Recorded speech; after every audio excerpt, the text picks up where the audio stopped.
Morning, Department of Collegiate and Technical Education. Second module, Highway Geometry Design of Horizontal Alignment Elements. Module 2, Session 1, Highway Engineering of 5th semester Civil Engineering. Subject code is 18CB56. Importance of Geometry Design. The geometry design of the highway deals with dimension and layout of visible features of highway such as alignment, side distances and intersection. That is, whenever you are traveling on a highway, so you will come across the side distances. That is, the distance which is available ahead of the driver, clear distance, and also you will come across with a number of junctions, intersections, etc. Then alignment, there are number of geometric elements of the highway with respect to the alignment, such as the curve, horizontal curve, vertical curve, camber, super elevation, etc. So all these things will come to know in the future classes. The main objective of the highway design is to provide an optimum efficiency in traffic operation with maximum safety at reasonable cost. That is, it should be efficient, right? Whenever we are designing a highway, the design should be an efficient for traffic operation. At the same time, it should provide a safety, and for a civil engineer, he has to provide the facility at a very reasonable cost. Geometric design of the highway deals with the following elements. First one, cross sectional elements, side distance consideration, horizontal alignment details, vertical alignment details, and intersection details.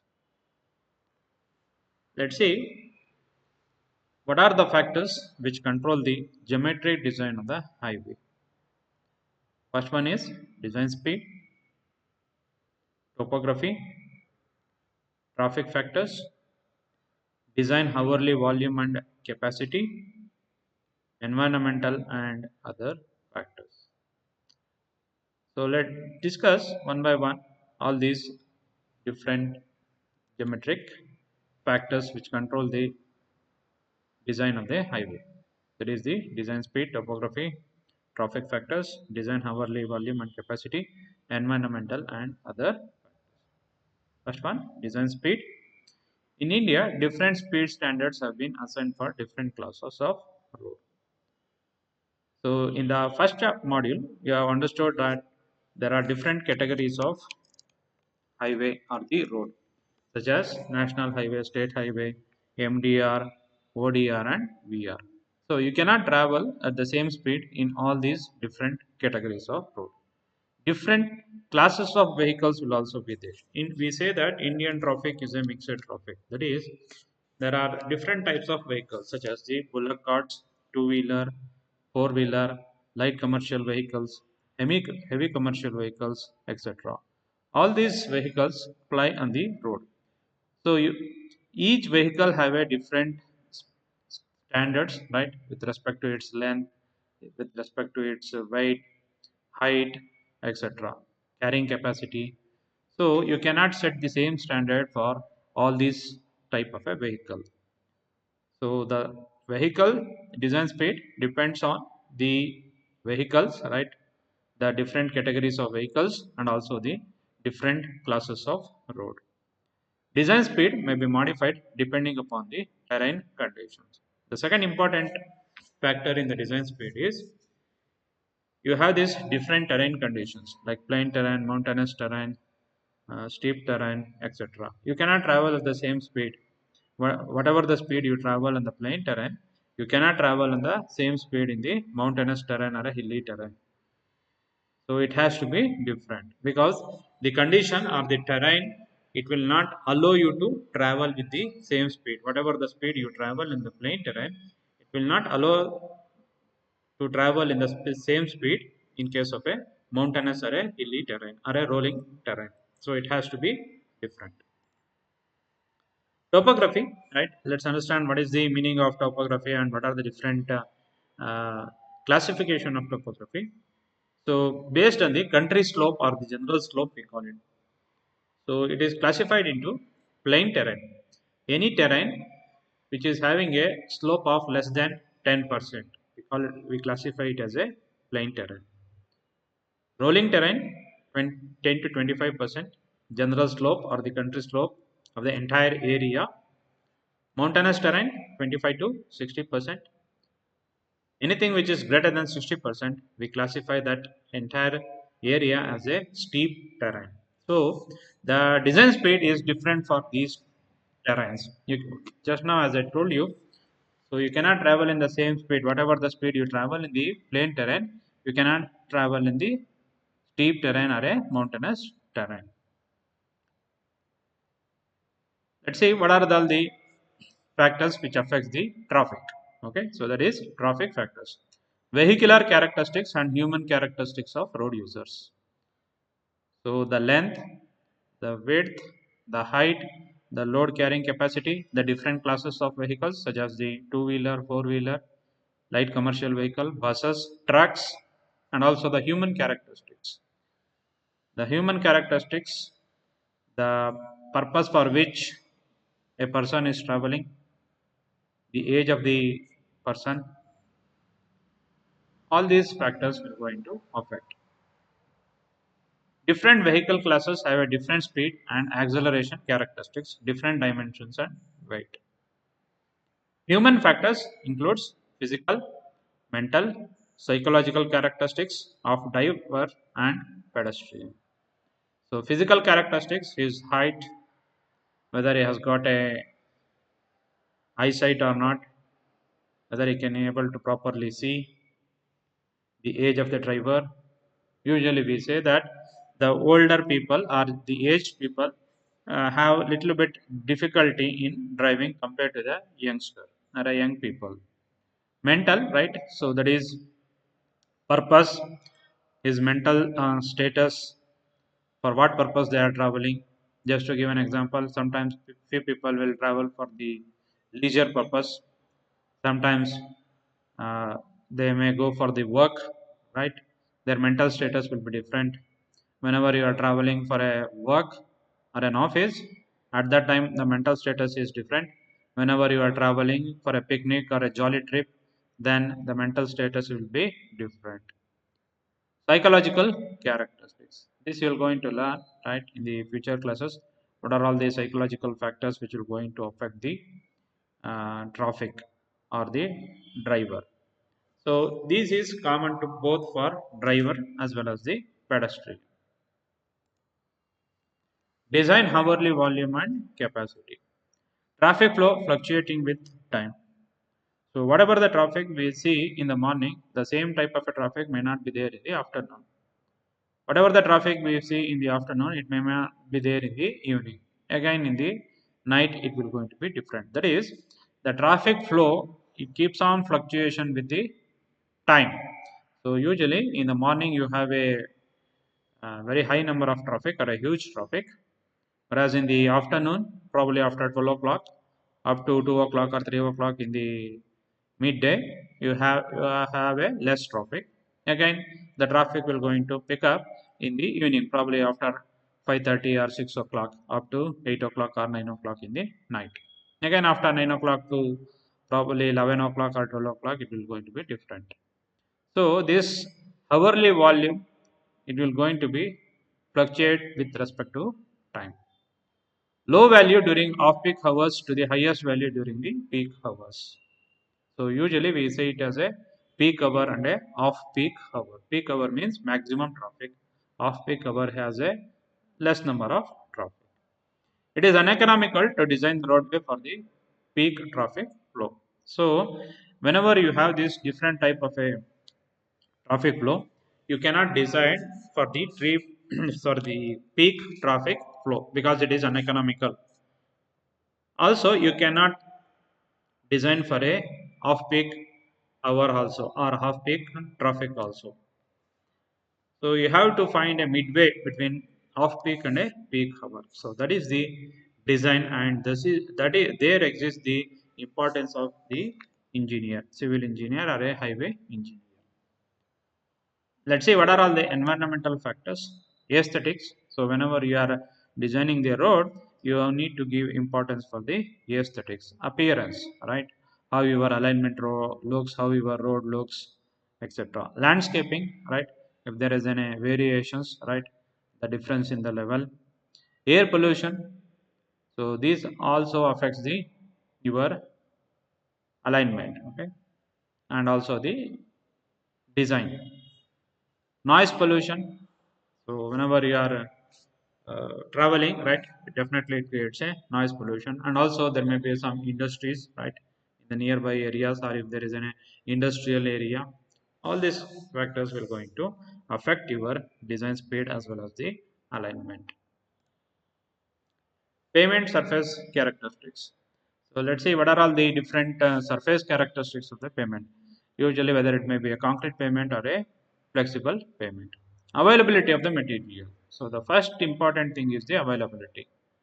So if the cement is available abundantly, probably you can go for a concrete road, provided you have a sufficient funds to construct it. If the bitumen is available, so definitely you can construct a flexible pavement. Volume and composition of traffic. So what is the composition? What is the different categories? And again, volume. How many vehicles will ply on the road in a day? Soils upgrade. The characteristics of the soil, which is very very important, which will going to decide about the type of payment, whether you want to construct a rigid payment or whether you want to construct a flexible payment. Then climatic conditions. So climatic condition also affects your payment surface characteristics. That is rainy season, fog, all these factors will going to affect. Construction facility, what type of construction facility you have, equipment you have, whether you have a sufficient resources, technical persons are there, all these factors. Then cost consideration. So very important thing, particularly in case of India, right?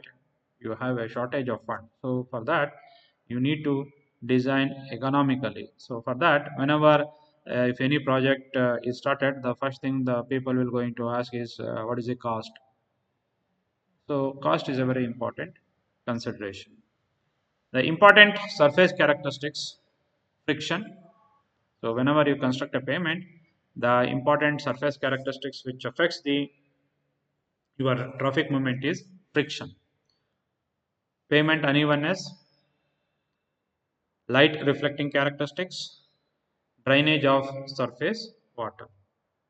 Let's see one by one, right? What are these friction, pavement unevenness, light reflecting characteristics, how it will going to affect, and drainage, which is another important thing because the durability of the pavement mainly depends upon the drainage. If you have the proper drainage facility, the surface, the traveling, right, the traveling of will also be easier, and also the payment will also be durable.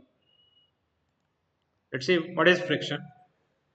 So you have two different classification or two different factors in friction. One is skidding, second one is slipping.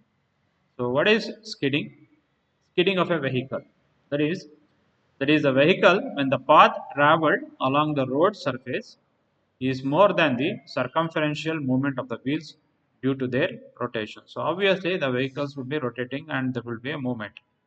So the path or the distance traveled along the road surface is more than the circumferential movement. So usually it will be rotating, the wheels will be rotating. So it is a circumferential movement. So when the path travel is more than the circumferential movement, you have this what is called as a rotation. And also you have this skidding. Slipping or slip, when the wheel revolves more than the corresponding longitudinal movement along the road. That is, the rotation of the wheels, it will be more than the its longitudinal movement. This usually occurs whenever you give an acceleration. Whenever you turn your acceleration, right, press the acceleration, the wheel will rotate more than the longitudinal distance. So both are skidding and also the slipping, they are undesirable. So you need to avoid that. So this can be avoided by giving a important geometry features and also the surface condition of the pavement. Let's see what are all the factors which are going to affect the friction on the pavement surface. First one is brake efficiency. So whenever you have this brake, right, when you apply the brakes, you want to stop the vehicle. So the stopping of the vehicles mainly depends upon the efficiency of the brakes. The brake efficiency can be 0 to 100%. We sometimes we say that it is 0% and sometimes it is 100%. 0% means the vehicle will not stop, right, even though you apply the brake. If there is a failure or a brake failure, what we normally call, right, so the vehicle will move. So sometimes it may results in the accident. 100% efficient means immediately as soon as you press the brake, it will going to stop. Even both are undesirable. 0% is also undesirable, 100% is also undesirable, because this may lead to accident. Load and also the tire pressure.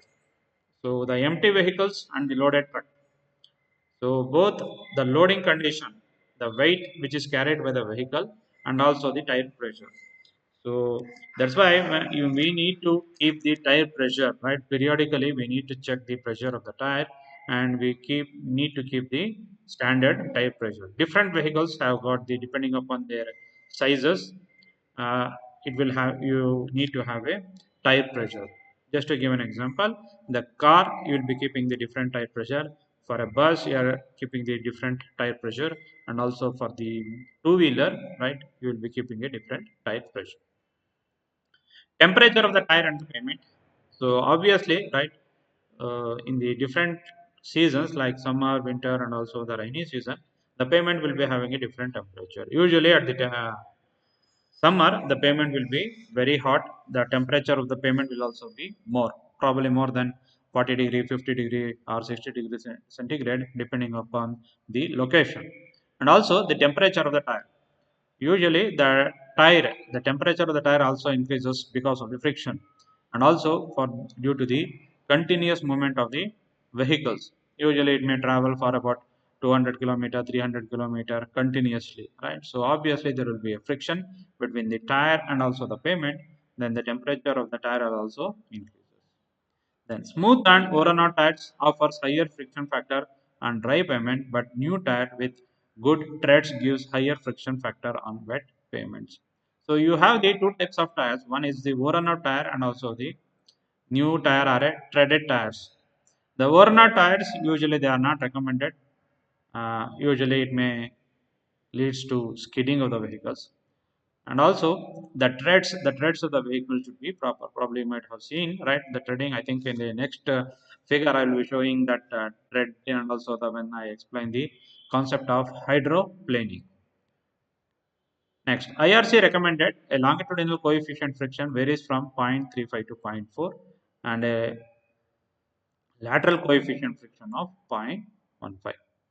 So the IRC recommendation along the length, so the longitudinal coefficient of friction is 0.35, along the lateral coefficient of friction is 0.15. You need to remember this value, 0.35 to zero point 0.4 for longitudinal, and lateral it is 0.15. So factors affecting the friction or the skid resistance. Type of pavement surface. What type of pavement you have? Whether you have a flexible pavement or a rigid pavement, or you have a WBM or a mud surface or a earthen surface, etc. So even you in the rural areas you have this WBM or a earthen surface, right? So obviously the earthen surface offers a higher resistance or higher friction compared to the flexible pavement or a rigid pavement. Roughness of the pavement, whether the pavement is rough, smooth, etc. Condition of the pavement, wet or dry. Usually the dry, there is no problem. In the wet condition, you may see the skidding of the vehicles. Type and also the condition of the tire. So whether it is a treaded tire or it is a normal tire, and also the condition of the tire. So pressure which is there in the tire, and also the worn out tire or the treaded tires, etc. Speed of the vehicle, it is directly related. So if the speed of the vehicle is more, the skidding is also more. If the speed of the vehicle is less, the skidding is also less. So all these factors will going to affect the your friction or the skid resistance. That is type of pavement surface, roughness of the pavement, condition of the pavement, wet or dry, type and also the condition of the tire, and speed of the vehicle. So this is hydroplaning, right? So you have this tire. These are called as the treaded. These you can see here treading of the tire. So the treaded tires offers a very less skidding or the new tire. Here you can see that there is a thin film between the, particularly this happens whenever there is a water or during monsoon season in the on the pavement, right? During the monsoon season, right? You have a thin layer, right? A thin layer of water which will be there between your tire as well as the pavement. So this is the pavement and this is the your water and also the tire. So here the tire lifted clear of a runway. So sometimes you may see that there is no contact. So there is no contact between the your pavement as well as the tire. So this concept is called as a hydroplaning. Hydroplaning, that is there is no uh, contact between the tire as well as the pavement surface because of the wetness on the pavement. You do a thin film of the water will be there inside between the tire and also the pavement. Literally there will not be any contact between the tire as well as the pavement. So this concept is called as a hydroplaning. Pavement unevenness. Higher operating speeds are possible on even surface than uneven surfaces and affects the vehicle operation cost. Comfort and safety, then fuel consumption, wear and tear of the tires and other moving parts. Obviously, there will be wear and tear, and also all the moving parts of the vehicles definitely they undergo the wear and tear. So the pavement unevenness usually measured by an equipment called as a bump integrator. Anyway, there are many different uh, equipments are there. One more equipment is a Merlin, which is a low cost instrument. But, but bump integrator is a little bit sophisticated and usually adapted for all the national highway and the state highway. Bump integrator is a cumulative measure of the vertical undulations of the pavement surface recorded per unit horizontal. So it is a cumulative measure of vertical undulations. So whatever the undulations you have on the pavement surface, because it's very difficult to construct a pavement or a road without any undulations. Definitely there will be an undulation, but even then it has to be in the permissible limit. The undulation has to be in the permissible limit. The value in the bump integrator.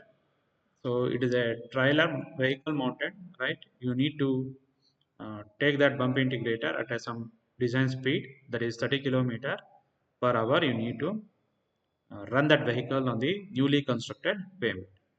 So it has got a computer sensor, everything is attached to that. So whenever the wheel of the bump integrator moves on the pavement surface, and whenever you have these undulations, it keeps on measuring the count. It keeps on measuring the number of counts. So you need to run that bump integrator for a speed of at a speed of 30 kilometer per hour, both on the left hand side and also the right hand side of the your road. Usually the newly constructed road, whether it is visible or perfect for traveling, we just want to check it. So for that purpose, right, the bump integrator is run on the road. So whenever you run that bump integrator on the road, the allowable values are 250 centimeter per kilometer for a speed of 100 kmph, and more than 350 centimeter per kilometer is considered very unsatisfactory even at a speed of 50 kmph. That is, usually it gives a cumulative values 250 centimeter per kilometer or 2500 mm per kilometer. So usually we consider these values are unsatisfactory. It has to be within 150 centimeter per kilometer or 1500 mm per. Unevenness of the pavement surface may be caused by inadequate compaction of the fill of subgrade and also the pavement layer. These could be the reasons why you have this unevenness on the pavement. If you are not properly compacted the subgrade soil whenever you are doing the construction of the pavement. Unscientific construction practices, including the use of boulder stones and bricks, soil soiling cores over the loose subgrade soil, right?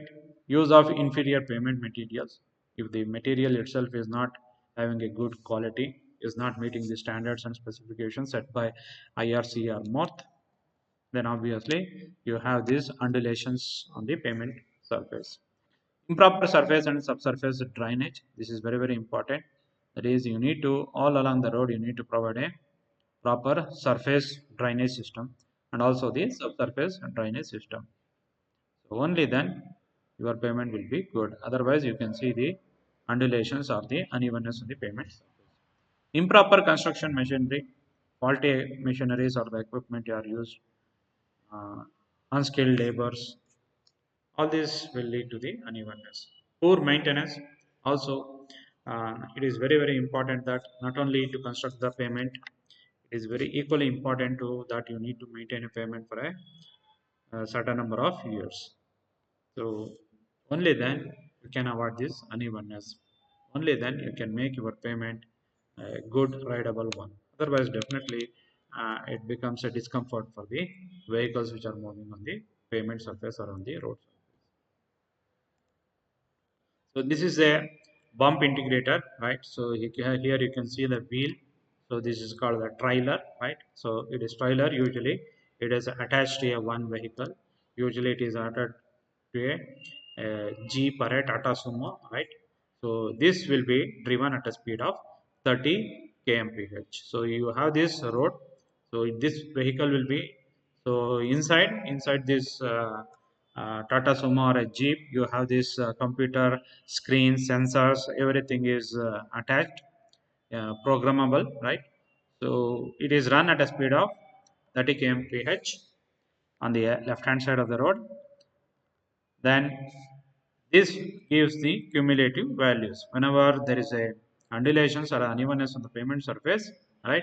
So you can see the jerk, right? So jerk on this wheel. So it keeps on recording. Here you can see the digital meter. It keeps on counting or recording the number of undulations. So for 1 kilometer you need to run this vehicle. So for 1 kilometer, the allowable value is 150 centimeter per kilometer or 1500 per kilometer is considered as a good. That means the road surface or the pavement is having a good riding quality. If the value is less than 1500 per kilometer. So let's see some of the multiple choice questions on whatever the topic we discussed. First one, the geometry design of the highway deals with cross-sectional elements, horizontal and vertical alignment elements, side distances, all the above. Answer is D, all the above. As per the IRC recommendation, design speed is different for different classes of road. True, false, cannot say none of the above. Answer is A, that is true. Definitely, the design speed different depends on the different classes of road, whether it is a national highway, state highway, MDR, ODR, VR, etc. Plain terrain will have a general cross or a country slope of dash percent. So as I told you, you need to remember that the value is less than 10%. The answer is B. Mountainous terrain will have a general cross or a country slope of 10 to 20%, 0 to 10%, 25 to 60%, 40 to 60%. The answer is C, that is 25 to 60%. Pavement surface characteristics include soil subgrade, climatic condition, volume of traffic, all of the above. So the surface characteristics include all these factors: soil subgrade, climatic, as well as the volume of traffic. So the answer is D. All of the above. As per IRC recommendation, the coefficient of lateral friction coefficient value is 0.352, 0.4, 0.15, 0, none of the above. So the lateral coefficient of friction is 0.15. The answer is B. Speed of the vehicle affects the skid resistance. True, false, can't say, none of the above. The answer is A. Definitely, the speed of the vehicle affects the skid resistance. The permissible limit of unevenness index in bump integrator is less than 2500 mm per kilometer, less than 4000 mm per kilometer, less than 3000 mm per kilometer, less than 3500 mm per kilometer. Even though we say that 1500 mm is the one, but here among this value 2500 is the least one. So the less than 2500 mm per kilometer is the answer. That is answer A. The braking efficiency mainly depends on side distance, PIV theory, friction, length of the curve. The answer is C. The brake efficiency mainly depends upon the friction coefficient of frictional value or the friction with respect to the pavement.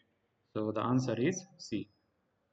Unevenness in the pavement is caused due to use of inferior material, improper drainage, unscientific use of construction machinery, all of the above.